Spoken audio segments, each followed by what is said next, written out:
right. Good morning, everybody. Welcome to Simply Cybersecurity Daily Threat Briefing, also lovingly known as First Things First. I'm your host, Gerald Auger, and in the next 30 minutes, we are going to be covering the top cybersecurity news stories of the day so you can go into the day or into that interview understanding what's going on, having that context so you can absolutely crush it. Over the next 3 minutes, we're going to be saying good morning to everybody, getting things going. So if you are watching on replay, go ahead and just jump to the 000 unless you want to see the witty banter and understand why getting here for the live stream is always so much fun. So good morning to Base. I was talking to you before. Great to see you. Good morning, Michelle. Let me turn on some of these goodies here because, oops. Yeah. All right. I've been using my my overlays and my eCam when I do talks and speak at events and stuff like that. But it's totally embarrassing if I'm speaking on a panel or something. All of a sudden, like something pops up that like Carl just subscribed to my YouTube channel. So sometimes I have to turn them off, but it's all good. Good to see you, Palin. Alexis, always nice to see you. Stephen, James, Peter Parker. Do love it. Looking forward to that Into the Spider-Verse 2 coming out soon. Jess Bishop. Jess, I hope you're well. I did want to follow. I don't know what overdriving means, Base. Can you speak to me in non-audio file chat? I'm probably just flipping out on my mic. Guys, I got good news for you. Maybe I just need to speak regular. I had a whole French press right before I got on here. I got notification from Amazon that my audio hardware interface is going to be delivered today, which means all this hot takes. Does it sound better, Base? Let me know if it sounds better.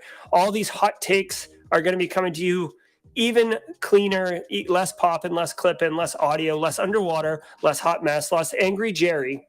And it's going to be a clean setup. I'm super, super excited, guys. Not as excited as I am for the big surprise update on Monday next week, so stay tuned for that. I do want to give a shout out. I got Pact Publishing sent me this huge book in the mail. It just arrived yesterday. I'm assuming they want me to read it and give some type of opinion on it. But this thing's huge, and it's the Ultimate Kali Linux book. Oh, what's up, Maria? Thanks for the sub. Do appreciate it. So I guess I'll if I have time. I'll watch the spice today. So anyways, I don't have a lot of time to read this, but maybe if something big was happening in my life, maybe I'd have more time to do things like this. I don't know. Let's see what happens on Monday and see if I am able to commit more time to other projects and initiatives. Hey, Brian. Hey, Josh. Yeah, not only IT. Yeah, I'm going to try to set it up. If I get it today, the audio interface, I will gladly set it up.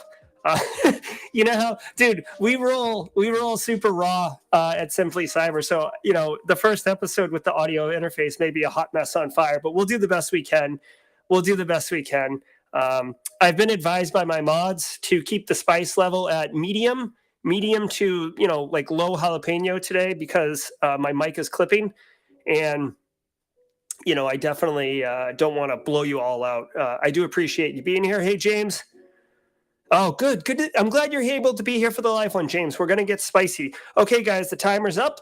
Let's get into it. So, as many of you know, if you want to play along, go over to cisoseries.com. David Spark and his group, they do a fantastic job compiling all of these stories and make it quite possible for First Things First to be as smooth and as informed as it possibly can be. So sit back, relax, and let's get into the top news stories of the day. It's cybersecurity headlines.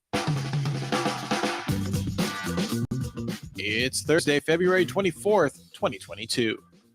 Samsung shipped devices with flawed encryption. In a paper set to be presented at the Real World Crypto and Usenik Security Summit, researchers showed that Samsung failed to properly implement a part of its Keymaster hardware abstraction layer in the Android Key Store, impacting Galaxy phones from the S8 through S21 models. This allowed researchers to reverse engineer the Keymaster app and conduct an initialization vector reuse attack to obtain encryption keys. Essentially, the phones should use a different initialization vector each time in an encryption operation to produce different results from the same plaintext. But Samsung's implementation didn't in all instances. The researchers alerted Samsung about this in May 2021, and Samsung released a patch for the flaw. New York State So, it basically sounds like the Samsung devices. If you have one of these, they list what they are. There is a patch for it, but basically your encryption can be broken. So, all of your confidence, all of your trust in those devices. Some of us don't store super secrets, but when you have a certain level of privacy and expectation of encryption protecting your stuff, you don't want to know that it's flawed. A couple things that I want to point out here right off the rip. Academics at Tel Aviv University in Israel. Guys, if you don't know this, Israel is a powerhouse when it comes to cybersecurity research, development, intelligence, systems, solutions. Like if it came from Israel, it is highly likely that it's pretty awesome.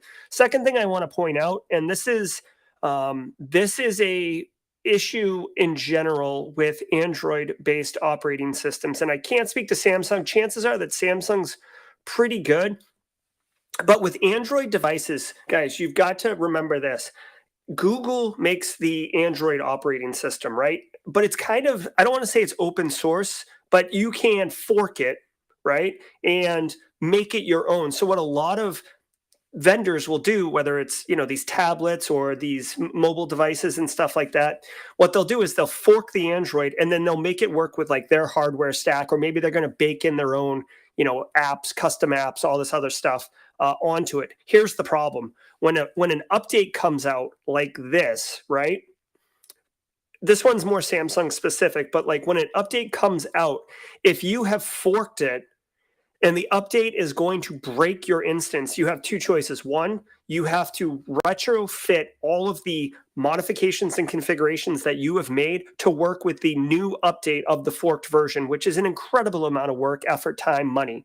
Or you just don't do anything and you don't allow the upgrade to happen. And this is why you'll see a lot of devices, especially like, again, Samsung's a popular one, but some of these like other fringe devices that run Android OS don't support operating system updates, because literally they can't do it without investing heavy amounts of resources into making it work on their platform. So just be cautious. This is part of kind of technical debt, and when you choose to fork it and do these things, the cost that goes on top of doing that. Gets a cybersecurity center. New York State Governor Kathy Hochul announced the Joint Security Operations Centers in coordination with the mayors of New York City, Albany, Buffalo, Rochester, Syracuse, and Yonkers. The center located in Brooklyn and provide a central location for state officials to receive and analyze threat telemetry during a crisis. The center will be staffed with state and federal law enforcement, as well as local and county governments. This is the first such statewide cybersecurity coordination center in the U.S. Microsoft Defender adds support. Okay, so this is interesting.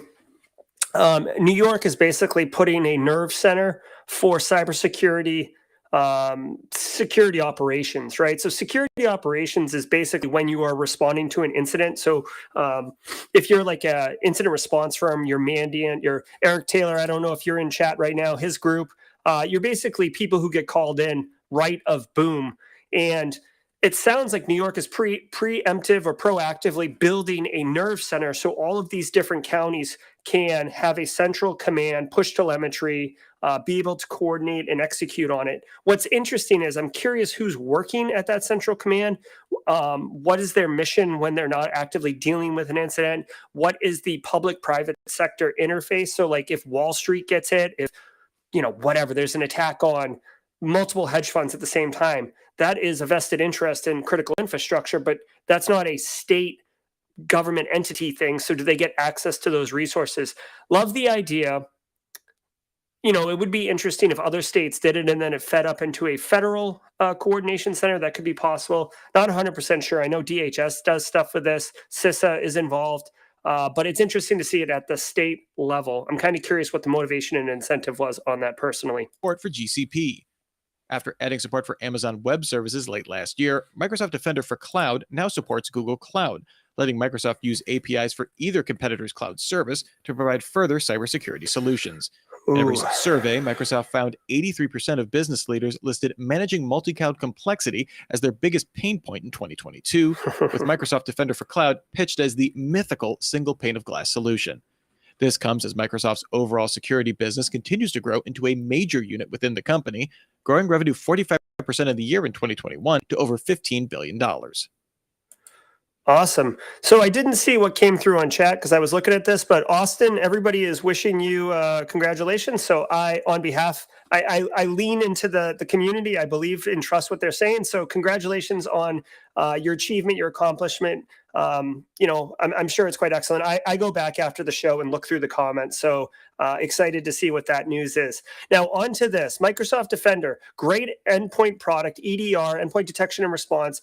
I am personally a fan. I think Microsoft, if you've been watching the show, if you know me, I believe that Microsoft has come leaps and bounds in the last 5 years as far as delivering quality security. Austin landed his first cyber. Awesome. Dude, super pumped. Microsoft has come leaps and bounds on delivering security solutions. Azure Sentinel is like their SIM solution. The Exchange Online Protection, kind of the mail gateway, is quite good. I've been using it. And Defender. Now the problem is when we talk about cloud, we're always talking about pick one: Azure, AWS, or Google Compute. And Google Compute's kind of a little bit further off. A lot of corporations are adopting Azure because of the Microsoft stack.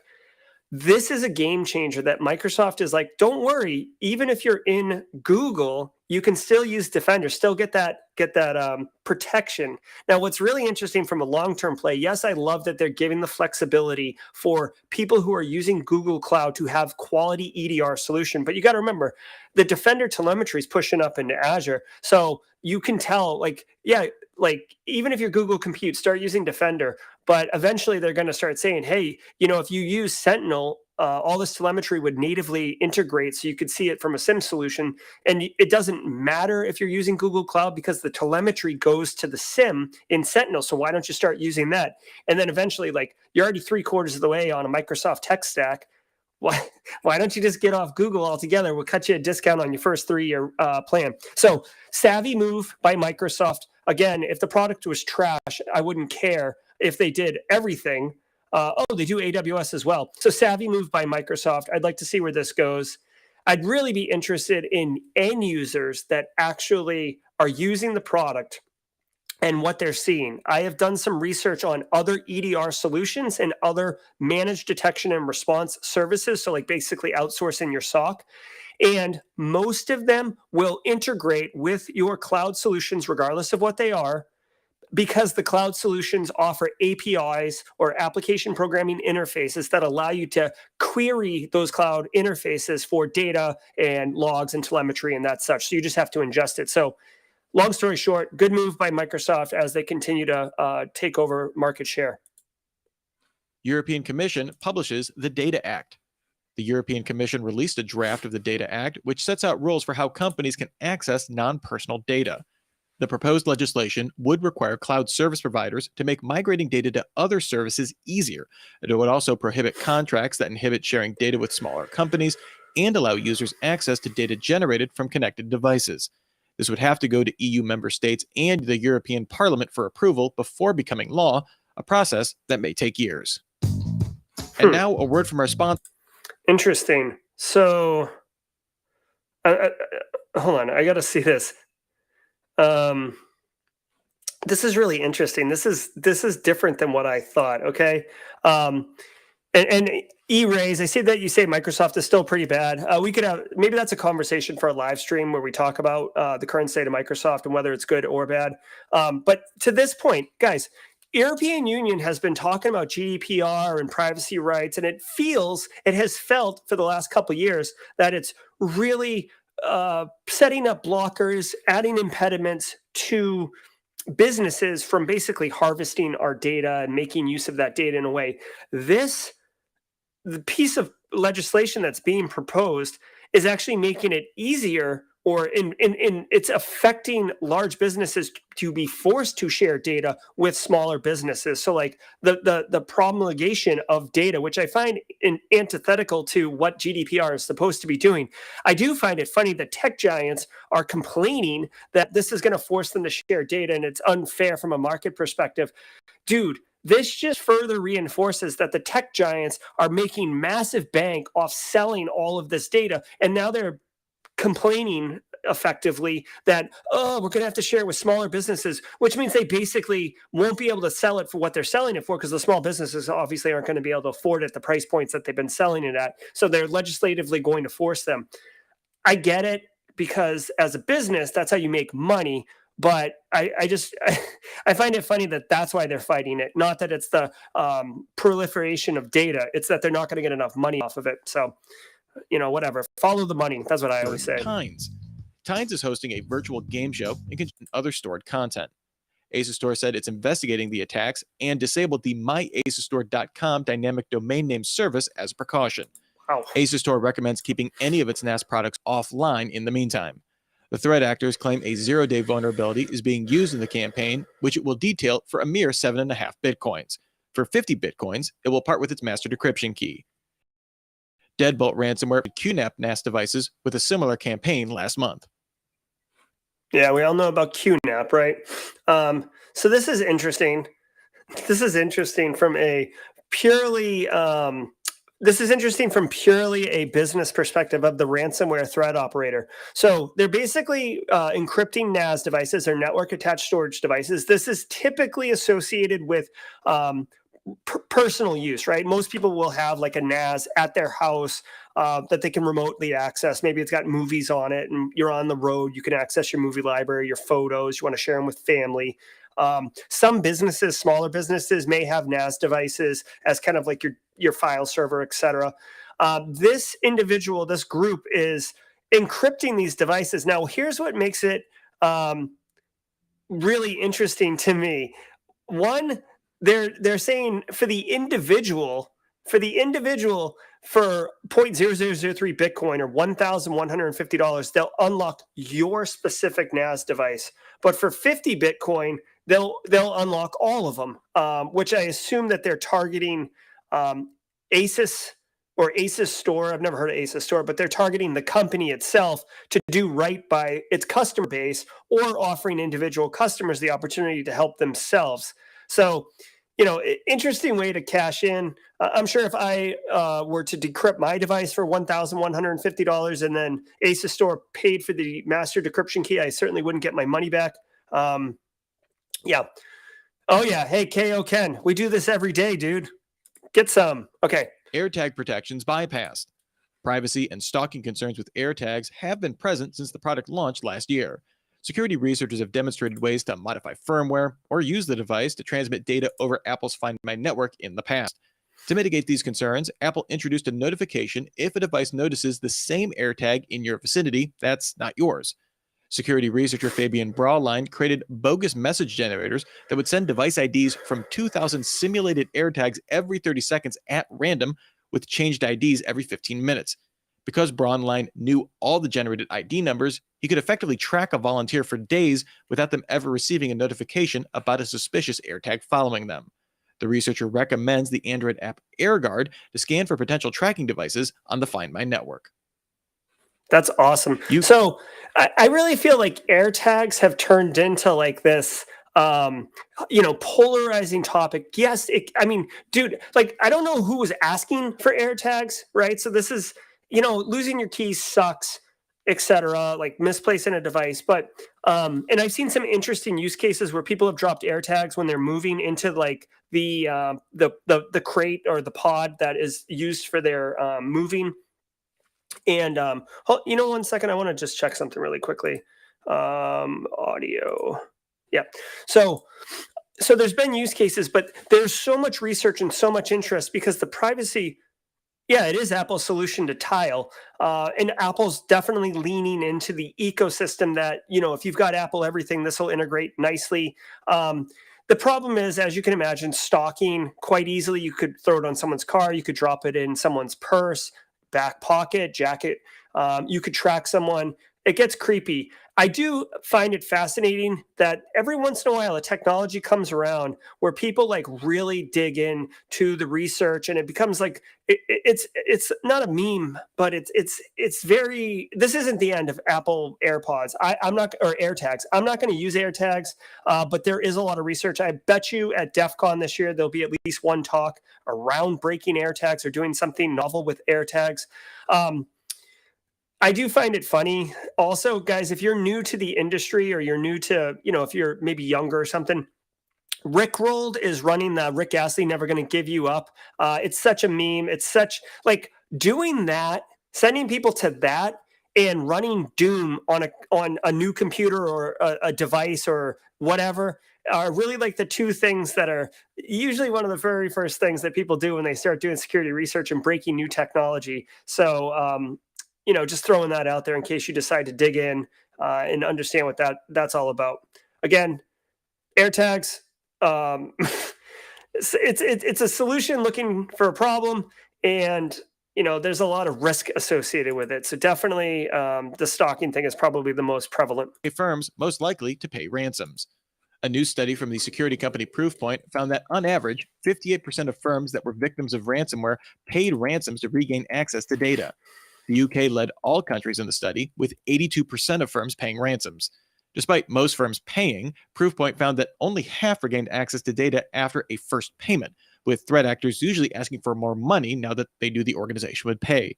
Despite this, only 4% of firms that paid were unable to retrieve any data. The study also found that phishing attacks remain the most common way for attackers to gain access to a network. Awesome. Okay, so yeah, definitely good luck, Cyber 777. You got this. Definitely, good luck. And when they ask you how do you stay current, you can tell them, I do first things first, no big deal. You may have heard of it. So guys, this particular one is talking about a report from Proofpoint. So remember, it's, they're an email gateway protection solution company, which by the way, I have used and I do like. I think they're quite effective. But they're pointing out how the situation with ransomware and obviously how ransomware can typically start with a phishing email, lure email. So they're incentivized to report on this. What is interesting is a couple things. One, they point out that 82% of firms have been victims of ransomware attacks. 58% pay the criminals, right? So now we've got some metrics here. So about half of them are choosing not to pay, half are choosing to pay. And one thing that I do find interesting, I'd heard about this, but I didn't have any metrics on it, is that these hackers are basically taking the first payment and then asking for more money. Not surprised, they want to get paid. But it kind of sucks from a business perspective when you agree to terms and then they change the terms after you give them some money. They do say only 4% who paid a ransom were unable to retrieve their data. That's really promising. A lot at the beginning of like 2017, 2018, I felt like a lot of ransomware threat actors, this is kind of when ransomware was starting to blow up. You had like a 50-50 shot of getting your data back. They were just that rude. And now word spread, basically you interact enough, insurance companies interact enough, they know that like this threat actor group does not give the keys. So there's no point in paying them at all because they're not going to give the keys. So then it became a question of integrity, even though they're criminals, a question of integrity and professional reliability in getting the keys. So now we're seeing 96% of them will give data after getting paid because the ones who were not giving data back basically were driven out of business. So it really interesting. Nice little report. I might bookmark that point report. I typically am weary of vendors, but data points on ransomware is very valuable right now because a lot of more senior people in the industry are having to brief executives on ransomware and ransomware statistics and trying to get budget for either more insurance or some type of service or security tool that will help not just protect from ransomware, but ensure resiliency during a ransomware attack. Zombie malware, surprisingly common. According to Bitdefender's monthly threat debrief, WannaCry malware and the ransomware as a service GandCrab were the most commonly detected malware in January 2022, making up 56% of all detections. This is surprising considering WannaCry first surfaced in 2017 and the organizations behind GandCrab publicly spun down operations in 2019. Bitdefender said some of this could be false positives from malware collectors or testing systems, as well as abandonware malware websites that are still automatically spreading the samples, or that similar code from both the malware samples are being reused by other actors. For example, the operators of GandCrab resurfaced with Revil months after the supposed shutdown. Picture this. Hold on, I was hoping that this would look a little better, and this looks like trash. Okay, there we go.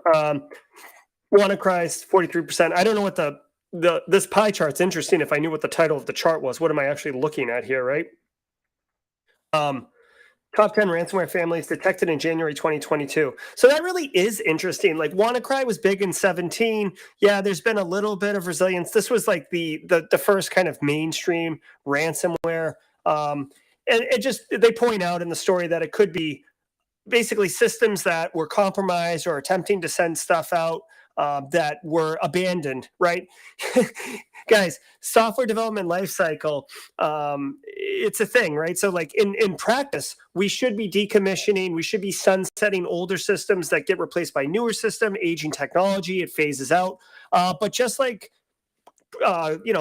legit viable practitioners like ourselves and like, legit IT practitioners, sometimes you just move to the new system, and because you didn't decommission that system, no big deal because no one's really using it, but it's still there, right? Which is a big security concern for us because it increases our attack surface for no reason whatsoever. It sounds like threat operators, they run their business just like any other business, right? They might be doing crime, but it's a business that they have infrastructure. We saw one yesterday where they had a full-time admin working. So it's not surprising that there's leftover infrastructure that's doing things that no one's really caring about or following up on. ICSOT can't do it either. There's various reasons to have legacy systems, but a lot of times systems just stay there, and people will claim that they need to be able to access archive data and stuff like that, and then someone leaves the company, the one person who knew what was going on, so now people don't even know what that system is.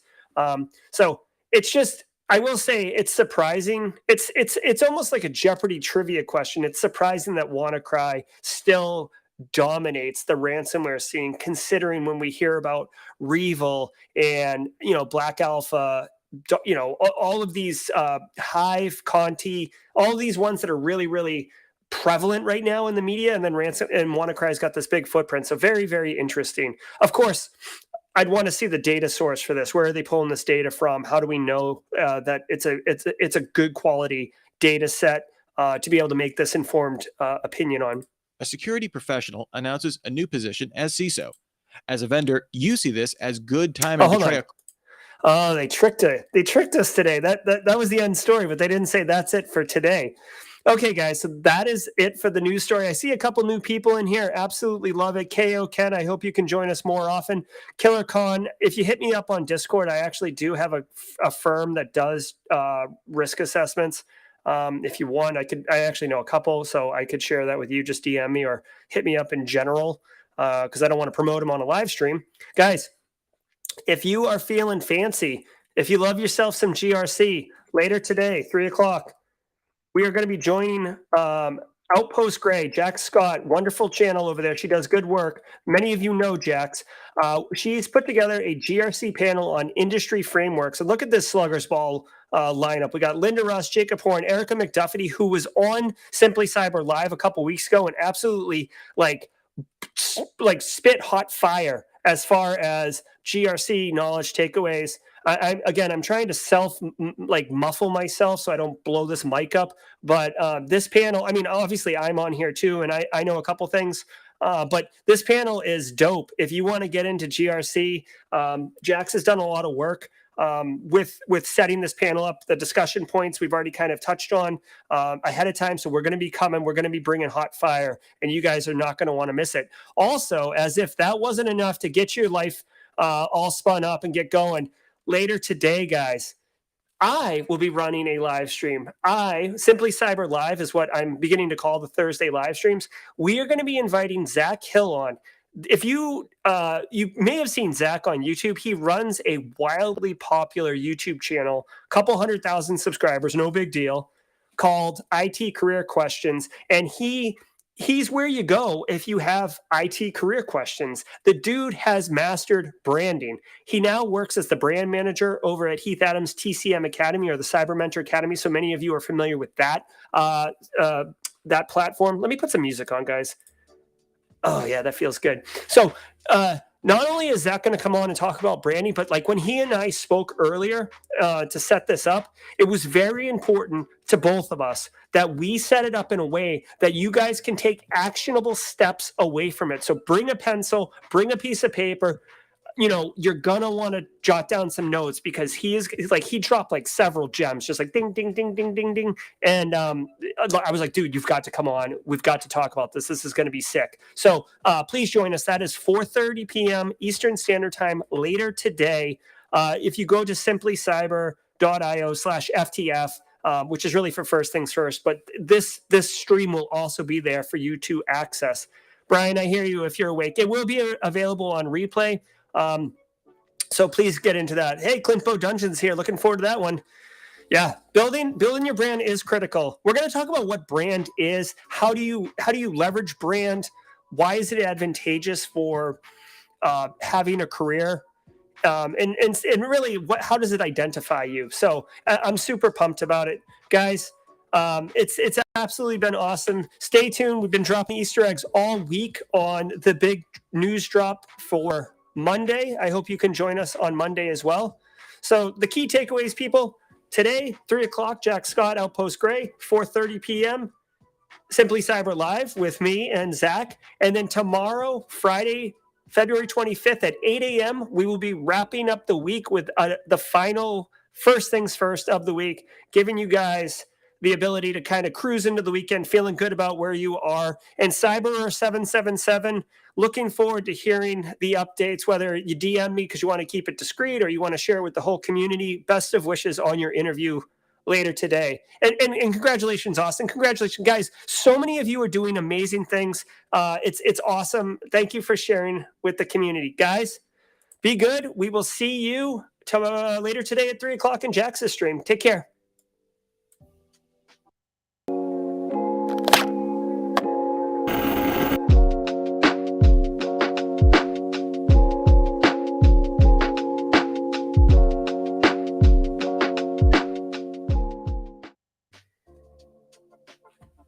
Whoops.